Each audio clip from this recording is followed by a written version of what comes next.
Welcome back to the One Thing podcast. I'm your host, Dr. Adam Rinde. Today's conversation is one of those that I've been really looking forward to having. I'm joined by a repeat guest, Dr. Amy Proal. She's a brilliant microbiologist and a co-founder of the PolyBio Research Foundation. She's doing some of the most innovative and courageous work in exploring how persistent infections contribute to chronic illness. In this episode, we dive into how microbes, many of which live quietly in the body, may be influencing conditions like long COVID, Alzheimer's disease, chronic fatigue, and even POTS. They're doing this by impacting our mitochondria, nervous system, and immune function.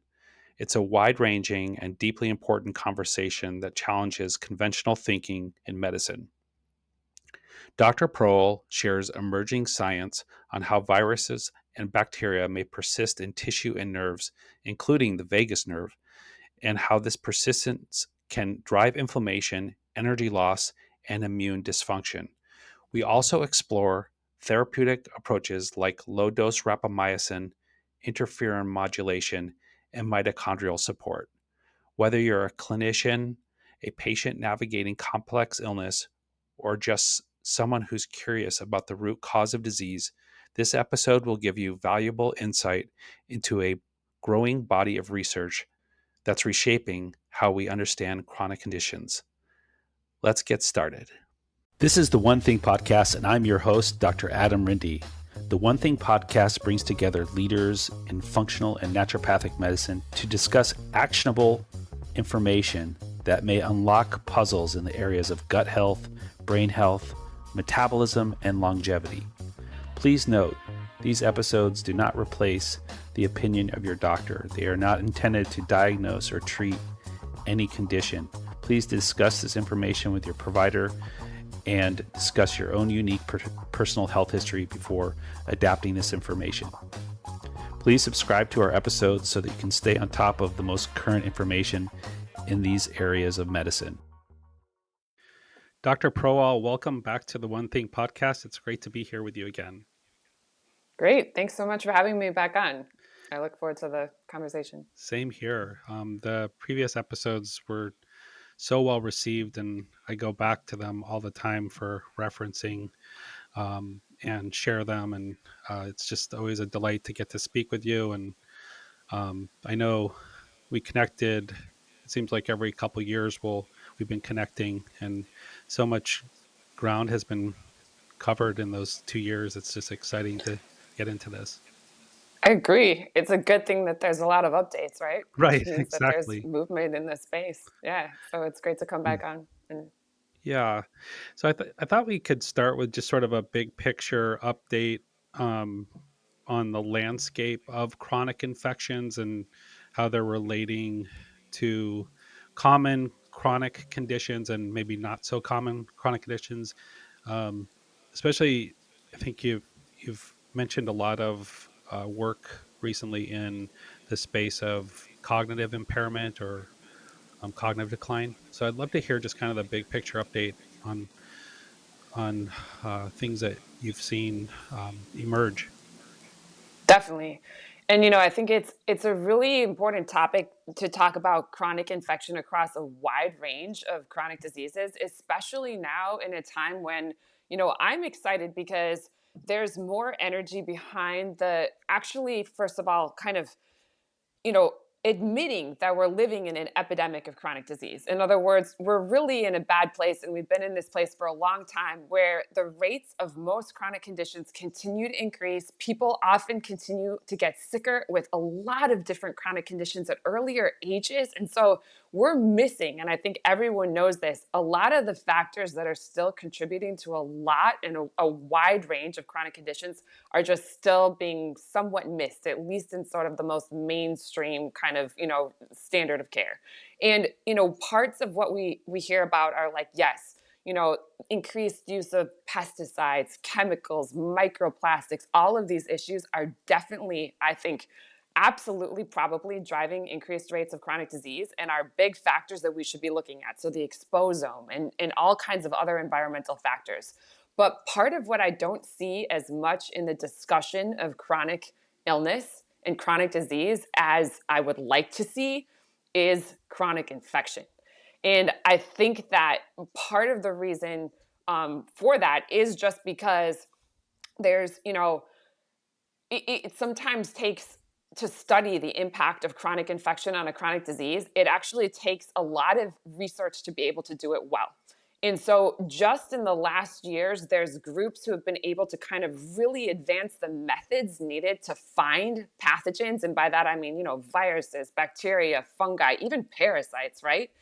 Better in the tissues, sometimes even in the brains or central nervous system of people who have a wide range of chronic conditions, and really begin to tie not just the presence or absence of those pathogens in tissue or human body sites, but also the activity of those pathogens, the proteins they create, the activity and the ability of those pathogens, for example, to hijack our mitochondrial function, to alter the epigenetic environment, to drive even senescence or all kinds of processes that are basically issues that mix and match into a wide range of chronic diseases. Mhm. And some of the most just low hanging fruit when we're talking about conditions that are increasingly tied to infection and conditions that are continue to escalate and affect a number of people are basically Alzheimer's disease is just like a central one, right? So we've seen for a long time this basic paradigm in Alzheimer's where if you go read a textbook or if you're still looking at like that level of evidence,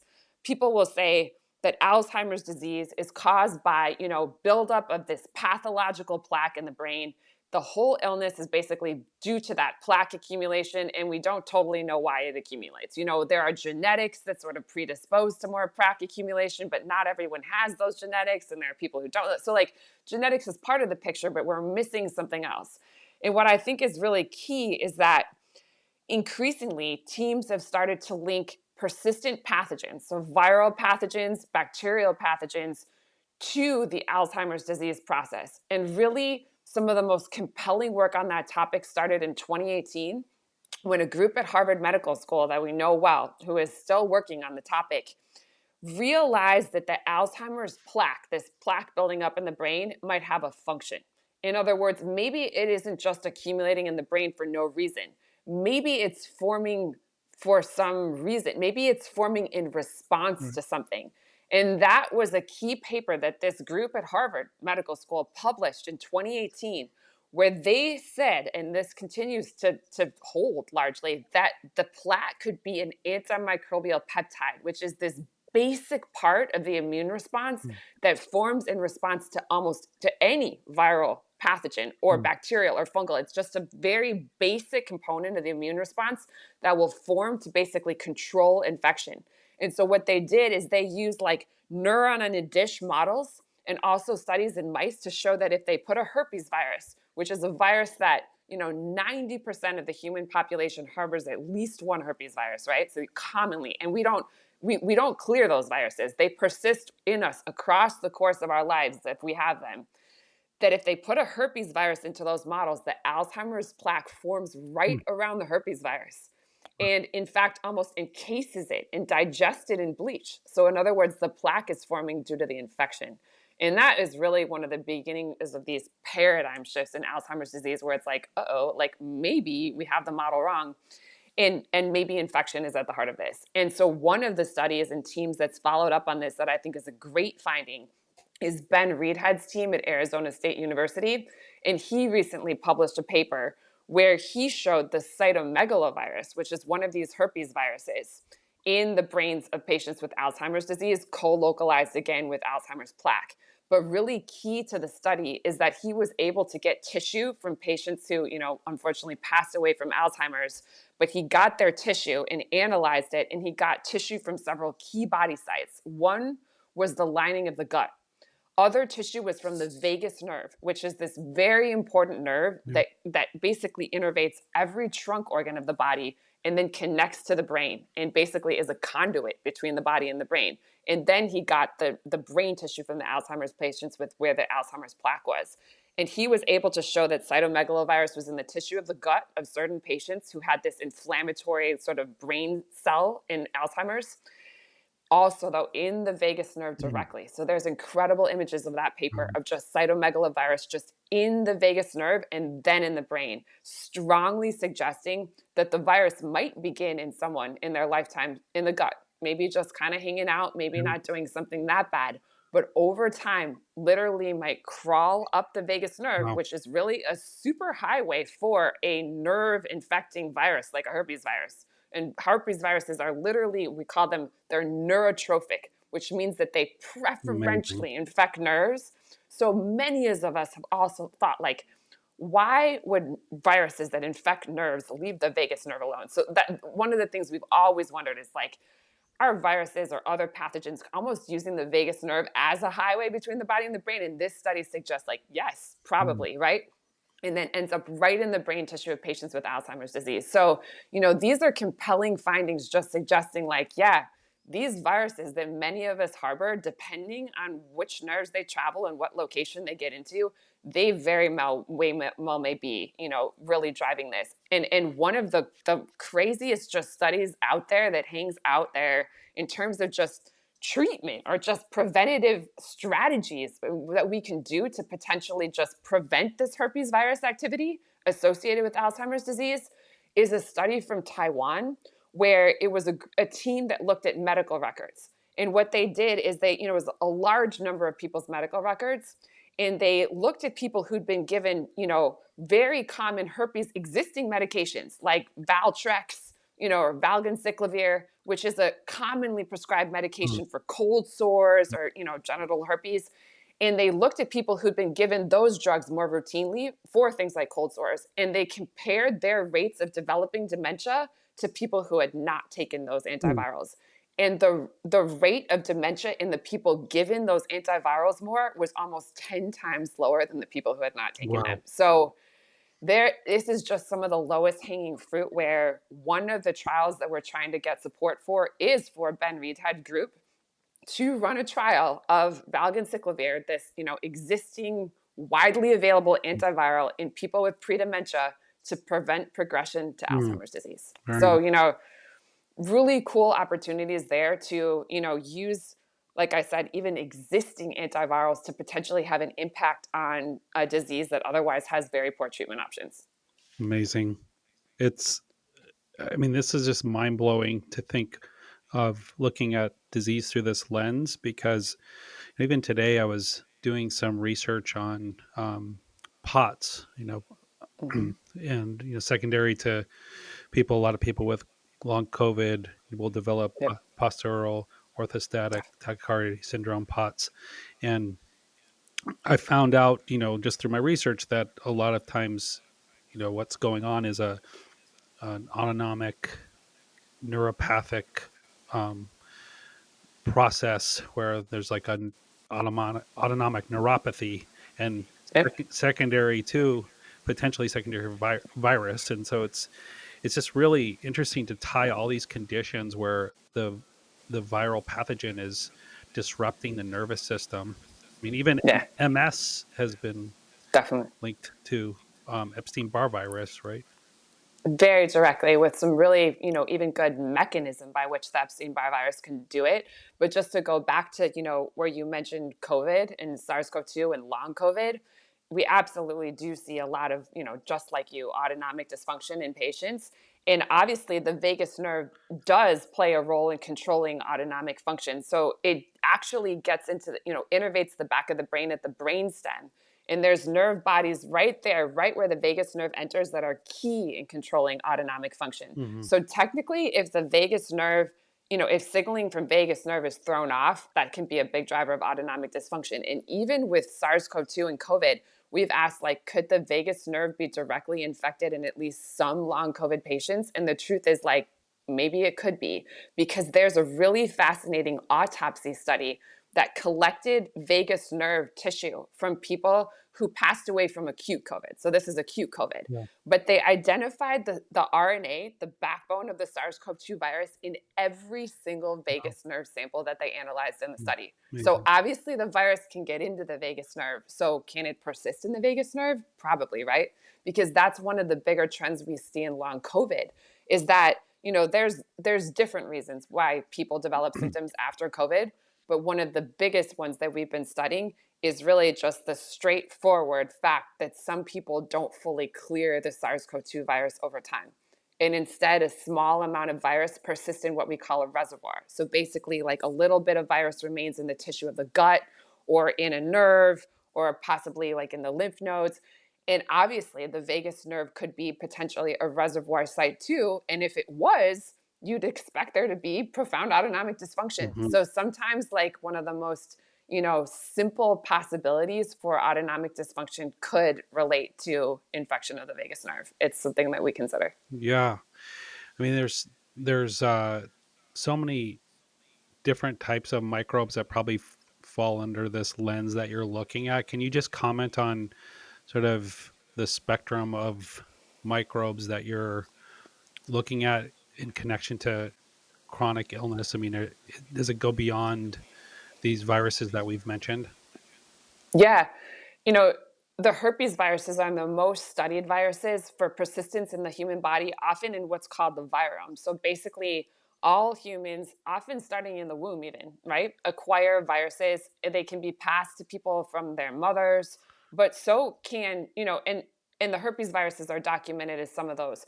But really, they also include the papillomaviruses, the anelloviruses, other like parvoviruses, enteroviruses are increasingly studied as parts of as viruses that are also capable of persistence in human body sites, right? So there's just a growing scope of viruses that we find in people's tissue in different studies. And some of those viruses are RNA viruses. And for a long time, those viruses were not really thought of as persistent viruses. In other words, it was thought that if you got an RNA virus, which for example, SARS-CoV-2 was an RNA virus, it was thought that RNA viruses clear, like they don't persist like the herpes viruses. But the truth is, the more that we study some of the RNA viruses, the more that we find that some of them are capable of Hmm. persistence, right? And they have their own mechanisms. It's not quite the same as the herpes viruses, but they're also able to remain sometimes in inert forms where it's similar to the dormancy, where herpes viruses will sometimes persist, where they won't be active. They'll kind of be in like a latent form or a dormant form, but a form that if the immune system if the function of the immune system goes down for some other reason, stress or some other issue, or God knows, mold exposure, any of these things, they can kind of reactivate and cause more problems. We also start to see that now with RNA viruses. So that's adding like a scope of other viruses Wow. into people that can also be disease drivers. And then with bacteria, there's like a lot of them: Mycobacterium tuberculosis, chlamydia pneumonia, P. gingivalis, which is an Yeah. oral pathogen that's also been found in the Alzheimer's brain in one Yep. study. There's the parasite pathogens, for example, which are dramatically understudied, but could be huge players in chronic disease, with basically toxoplasma being one of the more just obvious ones. Hmm. Toxoplasma is a parasite that infects often the central nervous system, where it remains apparently in a latent form or this dormant form, Mm. but obviously could act up in ways that can drive a number of symptoms. And I think the current estimate is that 11% of the US population harbors latent toxoplasma in the central nervous system. And in certain parts of the world, up to 50% of people do. Yeah. And that parasite drives often neuropsychiatric symptoms Yep. or neurocognitive symptoms, right? So when we're looking at diseases, even schizophrenia or just, PANS, PANDAS, or whatever it is, Yeah. conditions where we start to see changes in neuropsych symptoms, we can't rule out these parasites either that are big possible drivers of those kinds of symptoms. So there really is a huge, diversity of pathogens that can accumulate in people and really become implicated in these chronic diseases. Great. So how is these findings and kind of this direction informing what PolyBio Institute's going to be focusing on in the years ahead? Yeah, I mean, first, what we've been doing a lot is a lot of work on long COVID because, when the pandemic started, as much as it was a terrible thing that so many people got COVID at the same time, it allows us as researchers who are studying the chronic impacts of infection to actually study people infected with COVID over time in a way that's been really hard with other pathogens. So we have a lot of groups at different universities that we're working with that are tracking people who get infected with SARS-CoV-2 and using very cool tools to be able to understand what the virus is doing to drive dysfunction. Mm.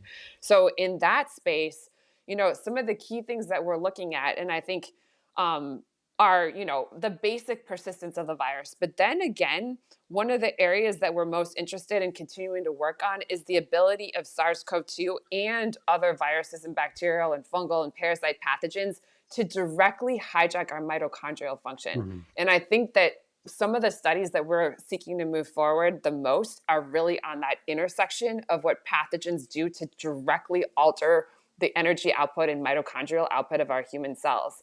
And part of that is, based on a, you know, a, a truth that I think more people need to understand, which is that especially for viruses are actually called obligate intracellular parasites. Mm. And what that means is that they do not have the machinery to make a copy of themselves on their own.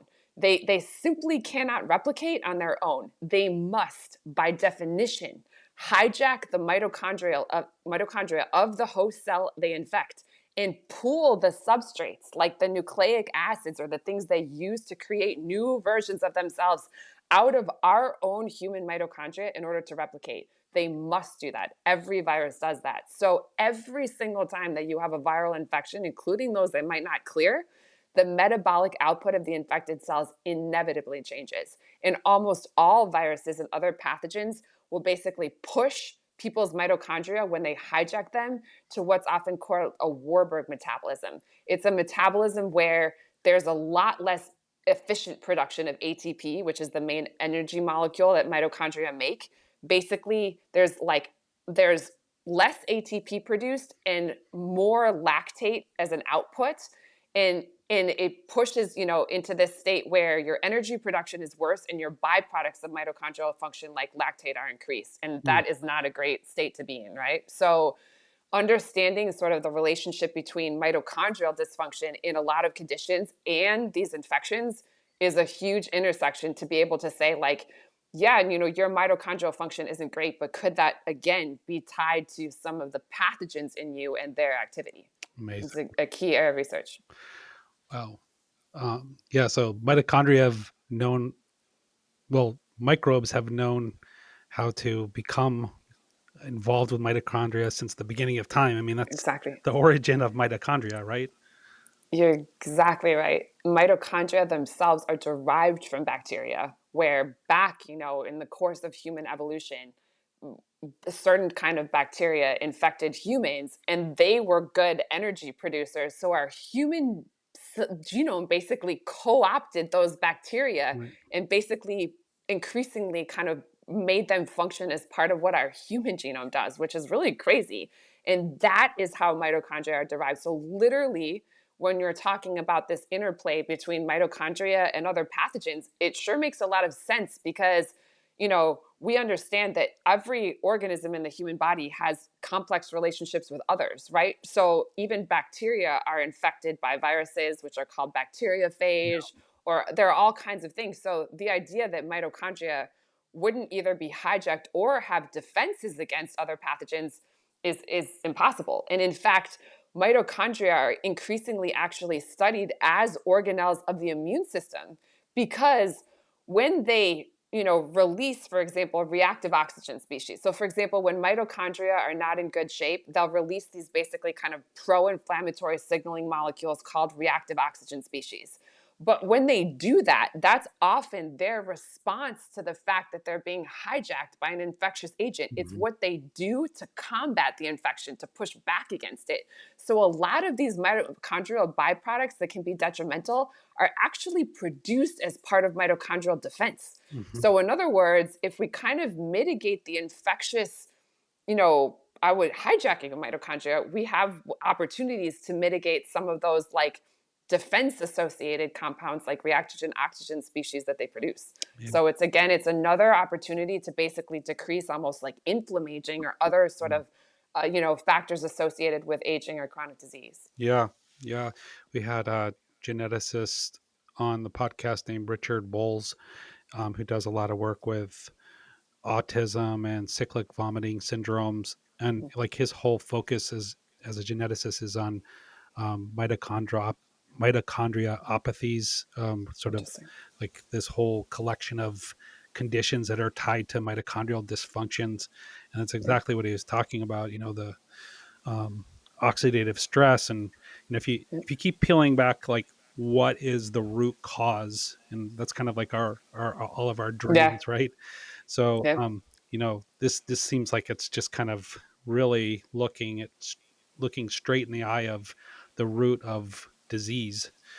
um, Yeah. so it's very exciting. And I think I have to thank you for the last 5 years of rolling out your research and all the things that you've been more like a kind of like a flashlight on where to look, and where to think through on cases like especially with hypercoagulation. That was like a Yeah. big finding in these post-viral syndromes, and Yeah. it's really helped so many people to know that and to look for it. And Good. now, I think connecting with you recently, it came at an opportune time because I think there's this sort of notion of, well, we have these conditions and we have these microbes that are drivers, but why isn't the immune system doing its job?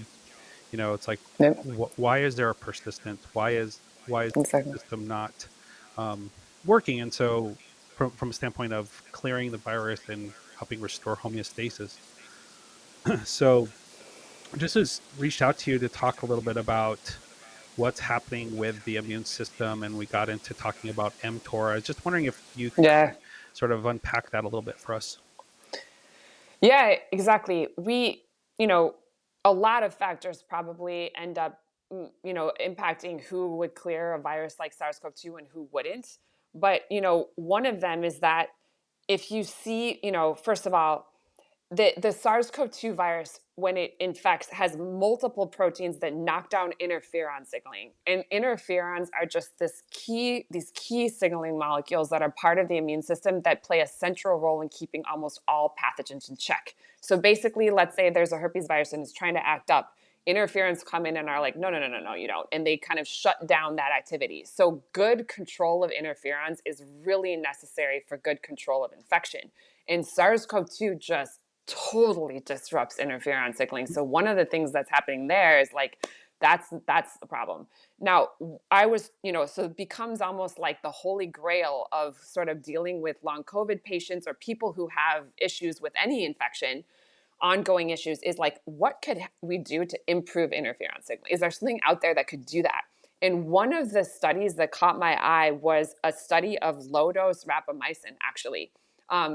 Where teams have been trialing in some, basically at this point, some of the main trials have actually been in healthy older adults in attempts to promote actually longer lifespan or health span, at least, where people are taking a low once week dose of rapamycin, which is very different than the conventional dose of rapamycin.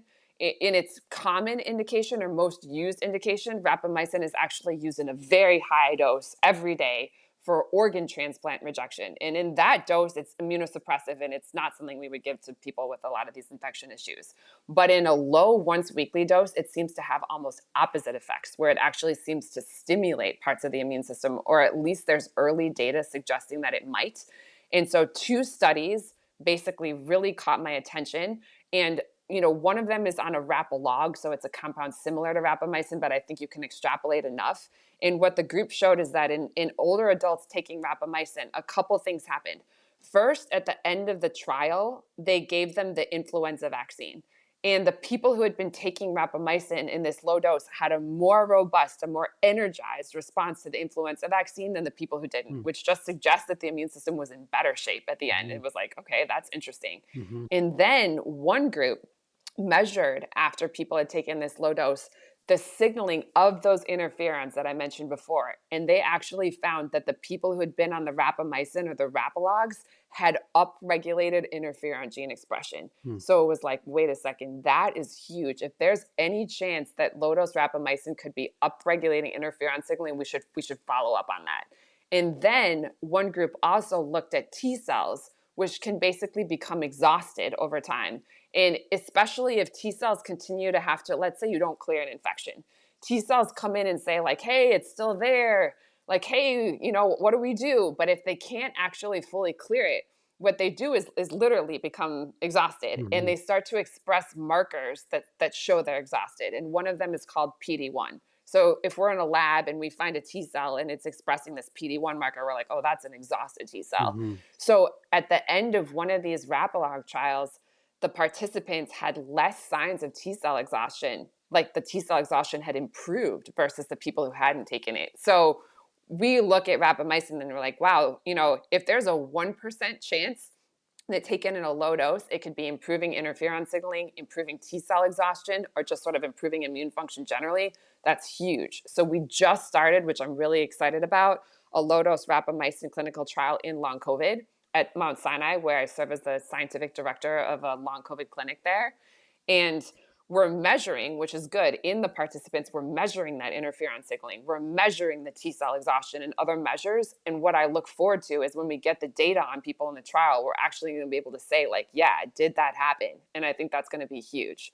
So that is part of it. But going to like the biggest picture of why an mTOR inhibitor like rapamycin would have potentially beneficial effects on immune function could come down to the fact that if someone still has infectious issues and their mitochondria is being hijacked, mTOR is sort of at the height of that mitochondrial signaling that can become hijacked by pathogens. So some of the main pathogens that disrupt our mitochondria do so directly by dysregulating mTOR signaling. Mm. So and often they upregulate mTOR signaling. So rapamycin, which is an mTOR inhibitor, might actually be getting in the way of the ability of some of those pathogens to mess with mTOR signaling, which could have beneficial downstream effects on the immune system because then the infection is more contained, allowing the immune system naturally to come up and better express interferon or better have less T cell exhaustion. So really, it could actually be that low dose rapamycin is, at least in some senses, preventing pathogen hijacking of mitochondria, which would be really fascinating. And all of this still needs further research. But what that means, though, overall, is that drugs that impact mitochondrial metabolism, like rapamycin or like metformin, can potentially have antiviral or antibacterial properties. Mhm. And that's a cool intersection now that's beginning to be better understood. So, for example, in long COVID, one interesting trial is that there's a trial which showed that people who took metformin during acute COVID actually were less likely to develop long COVID over time. Mm. And again, that suggests that metformin could have itself some kind of antiviral properties that actually prevent people from having issues with COVID. Again, maybe because it has some effect on mitochondrial signaling that might impact the ability of SARS-CoV-2 or other viruses to mess with those mitochondria. So Yeah. it's a cool intersection. Yeah. I mean, I heard a commentary by Dr. Peter Attia about comparing like metformin versus rapamycin, and one of his comments was that you know metformin's more like a poly pill. It affects a lot of different Yep. pathways besides just mTOR, and whereas Yes. rapamycin's very targeted, and so you have a little bit more control using low dose rapamycin of various side effects and other effects like blood sugar.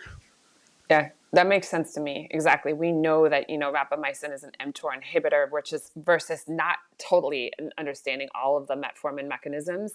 And, I think so, yeah, and it makes sense. And rapamycin actually has a pretty fascinating history where it itself was isolated out of the soil. So Yeah. basically, it was found when a group of scientists went on an expedition to Easter Island. So on Easter Island, they were going to build, I forget, some buildings or facility, and the scientists were like, "Why don't we just check the soil first?"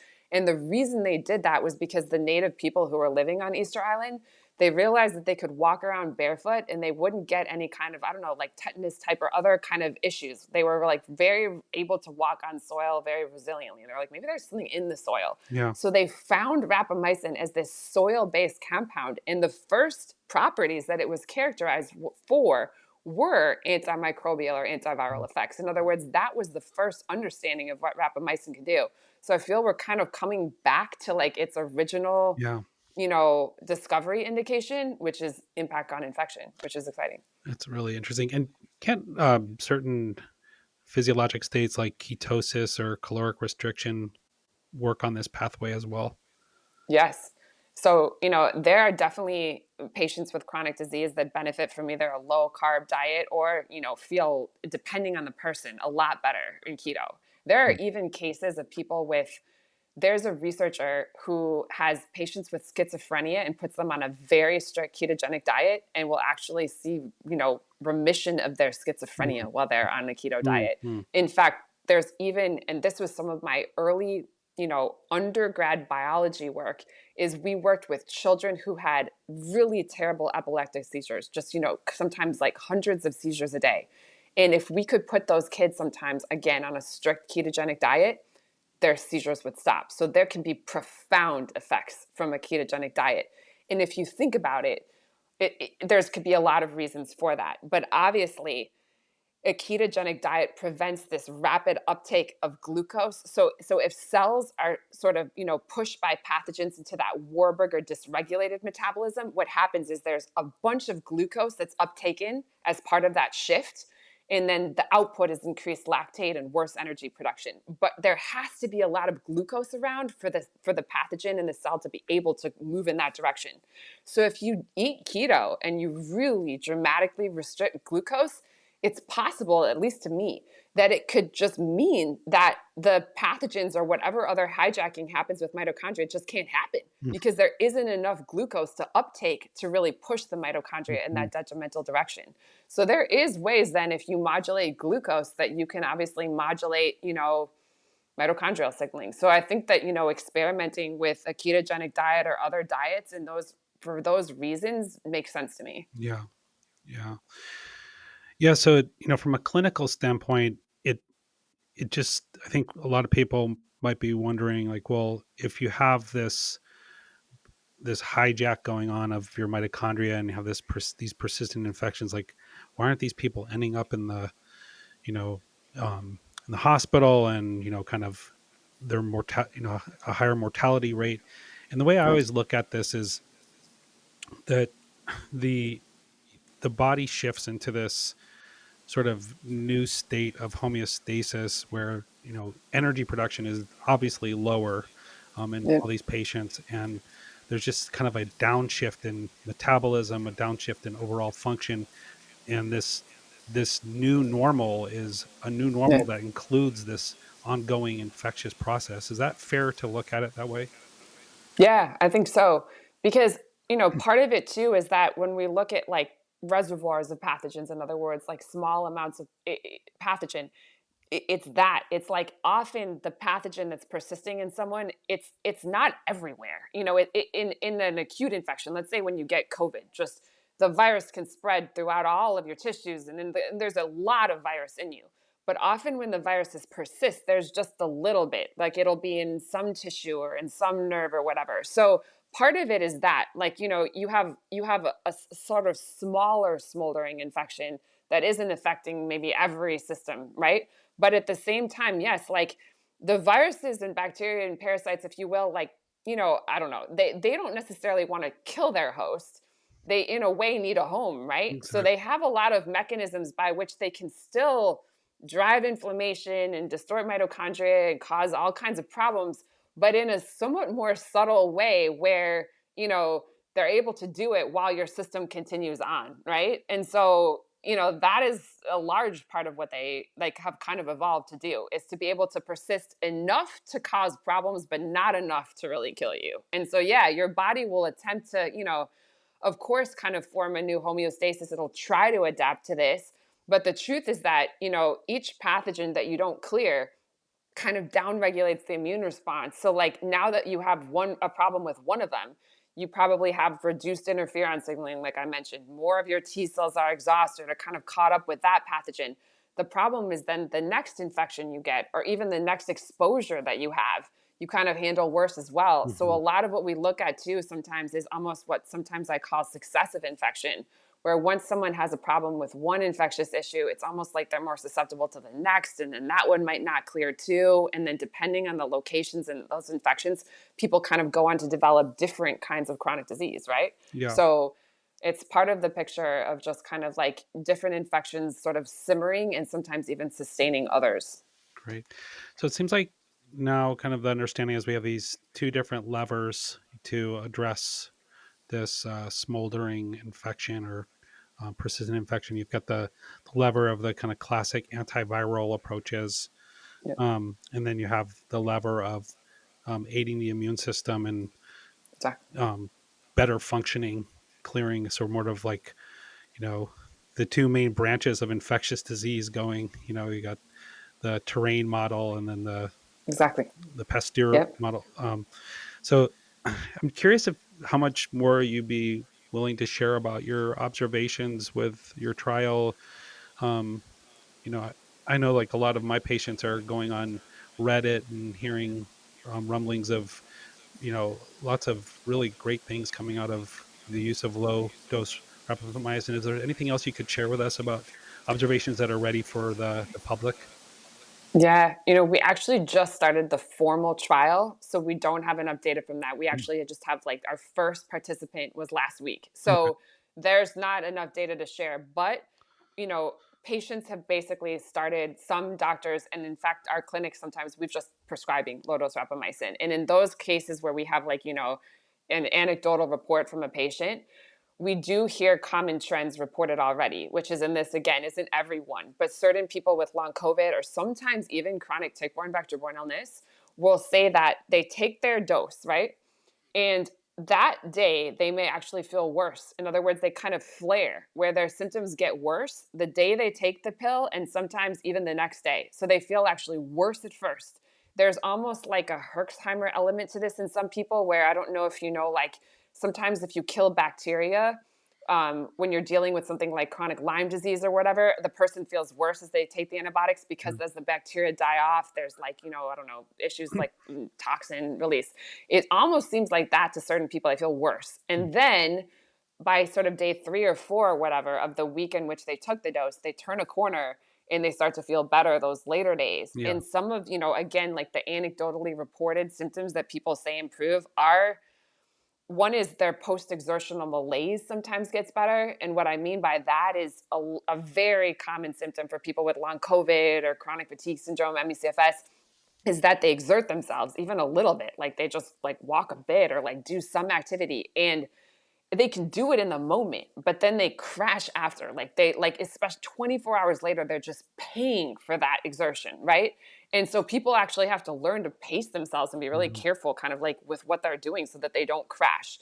And again, like some early reports of people taking this once a week rapamycin, people have said that that seems to be better for them. They can kind of like push themselves to do something more and they don't get as much payback, which is, kind of huge for them. yeah, And again, like almost like a better feeling of resilience. Like, okay, like I can kind of, use my body more, move a little bit more, do something more, and kind of and before the rapamycin, I would have gotten sore or achy. But sure, now I'm like not as much. Again, like, look, these are early reports, and I think it's really important that we get the data from our trial, yeah. but, they're still encouraging. Yeah, Yeah. absolutely. I mean, like the spoon theory or the spoon model, where people are using subjective ways of describing Yeah. their level of function is really valuable. I mean, we Yeah. don't have a lot other to go by than subjective reports with a lot of these conditions. So, but it's great that Yeah. you have some biomarkers that you're looking for to see Yeah. changes in immune function. That's going to be really exciting. I look forward to that. Yeah. So far we've traveled in a very short time. We've gone from like a big picture look at the role of infection in chronic illness and specifically also in like neurologic disorders. And then, we talked about the role of infection with vagus nerve and dysautonomia and putting a lot of pieces together here with this conversation and mitochondria, and then all the way to like the role of the immune system and how to work with mTOR to help the immune system clear and help autophagy and those processes. So this has been really great update. Anything that you'd like to close with, like inspiring words for people, and just how people can support the PolyBio Institute and anything we can do to help your cause. Oh, well, thanks so much. I mean, I feel optimistic, honestly. I really think that I know it's been extremely hard for long COVID patients in the last years. There are no approved treatments yet. There is a really difficult landscape, and there's still people who are skeptical or whatever. But overall, there really are some good groups working on this, and we have good leads on what's wrong with people. So I think now we're getting closer to running these trials and doing things that are really tangible. I think one last trial that I want to mention that excites me is that Immunity Bio is a company that actually makes immunotherapies, some targeted for cancer, but they have a drug that activates natural killer Hmm, cells. And they're working to bring that into long COVID. It's a trial that's like we're working to get off the ground. And I just love that idea because to me, it's like you said before, there's basically two approaches to kind of dealing with ongoing infectious issues. You target the pathogen itself, and usually that requires sort of combinations of antivirals or antimicrobials, depending. And they can be herbal sometimes or, antibiotics. There's a lot of things there. But the truth is that even if you kill off the pathogen, but the immune system is still not in great shape, it kind of just comes back. right. So the key thing is to target the pathogen, but to also bring the immune system back up. Mhm. So the fact that a natural killer cell activating therapy is being brought into long COVID to me is huge because normally in the past, we have people who are like want to bring in immunosuppressive drugs to these, they'll say like, hey, there's inflammation. Let's shut down the immune system, which we'll see every now and then. Someone's like, should we give people steroids? And it's like, no. And so what I think is really good is we're actually doing some paradigm shifting here where we're like, look, let's try supporting the immune Yeah. system in these patients and see where that goes. And it's really exciting that some of these companies that have immunotherapies are willing to engage. So all of that paints a picture where I think at least there's a lot of groups going in the right direction for treatment of this. And hopefully that leads to some, productivity over time. Yeah, Yeah. definitely. I mean, the conversations are, getting so much more precise, and there was a lot of even like 10 years ago, there was just so much hand waving in this space. Like, And, what are we treating? What do we do? And we're getting much further along. And the great thing is that this translates to so many different conditions that have been yeah. puzzling. Exactly. There's a lot, like we see a lot of our long COVID work as proof of concept. Like, okay, you can do this with one virus. Like we can probably repurpose a lot of what we're doing for the next. So that's the exciting part is a lot of the work we're doing can grow and a lot of the technology we're using we can use on kind of the next chronic illness. So that's a big part of our model at PolyBio is we do a lot on the infrastructure of our research so we can keep pivoting into different conditions and different, patient populations, which is exciting. So Great. yeah, we're motivated and yeah, I mean, if you want to support PolyBio, we have a donate button on our website. But really, just tell people about us, share our work, whatever, just any of those things, and that's great. Excellent. Well, thank you so much for being here again, and really enjoyed this. And I'm gonna have to listen to this probably 10 times to grasp all of it, which is what I love, and I know my listeners really love this stuff. So thank you. Great, Adam. Yeah. All right, we'll talk again soon. Okay. All right, sounds Thanks. good. All Bye. right, take care. Bye. That's it for today's episode of the One Thing podcast. A huge thank you to Dr. Amy Proal for not only her time, but her tireless work in helping us rethink chronic illness through the lens of infection, immunity, and mitochondrial health. It's not easy to shift paradigms, but her clarity and commitment are truly inspiring. If this conversation sparks something from you, whether it's a new clinical insight or a fresh sense of hope, I encourage you to explore more of the work being done at PolyBio. You can learn more at polybio.org. And please, if you're moved, consider supporting their research or simply sharing this episode with someone who needs to hear it. As always, if you're enjoying the podcast, a quick review or share goes a long way in helping others discover these conversations. I'd also love to hear from you on Instagram by sharing a few comments of what you learned in today's episode. So please visit me at Instagram at One Thing Podcast. Thank you so much. And I look forward to sharing future episodes.